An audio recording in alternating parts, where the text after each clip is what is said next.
Happy Monday, guys. Miss Granahan here. I'm going to go over the answers for the magic lamp. You should have heard me read the story a lot already. I just wanted to mention that as I was reading, I circled some clue words. I saw a lot of names. Josie and Reggie were named. They said he or she, and then they named the genie the little man. I did not see anything that said I unless it was in quotation marks, and we don't look in quotation marks for clue words because that's what a character is saying. All right, so let's look at number 1. Which statement best describes the narrator in the magic lamp? A, the narrator uses all of the characters' names. So you may have put a question mark there to go back and see if all of the names, because I remember seeing Reggie's name and also his sister Josie's name. The narrator tells the story using I, me, and my. We did not see those clue words. The narrator describes only one character's view of events. It wasn't through one character. And the narrator reveals more than one character's thoughts and feelings. So if I go back to check, I see the name Reggie and Josie, but they never really named the genie. So I think the best answer for this one is D. The narrator reveals more than one character's thoughts and feelings. So for part B, we need to find 2 details from the story that support part A. So basically 2 details that reveal their thoughts and feelings. So A says Reggie doubted it was anything special. Doubt, that's a feeling. So I'm going to put a question mark. B, he rubbed the lamp but dropped it suddenly. That doesn't reveal any character's feelings.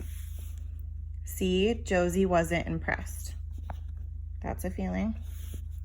D, the little man clapped his hands and Josie blasted off like a rocket. That's an action. And E, okay, we're done here, he said, and instantly disappeared into the lamp. That's an action. So our best answer is A and C. All right, number 2, who is the narrator of the magic lamp? So who is telling the story? Now I know from my clue words that, kind of going down to question 3, that it's not first person, but our clue words were names and he and she, so it's third person. So it's not going to be any of these characters, it's going to be a narrator outside the story. Which then leads me to question 3, from which point of view is the story told? It's not first person.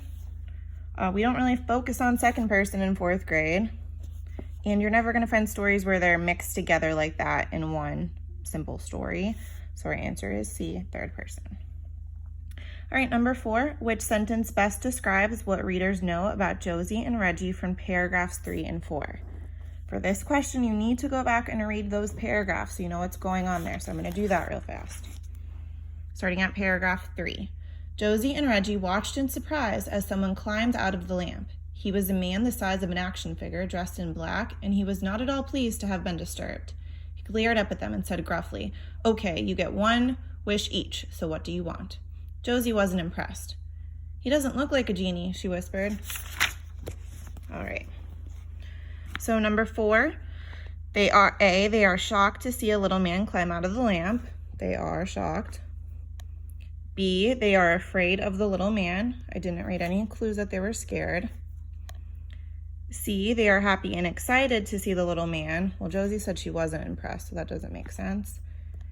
And D, they are impatient for the man to grant their wishes. I think the best answer for this one is A.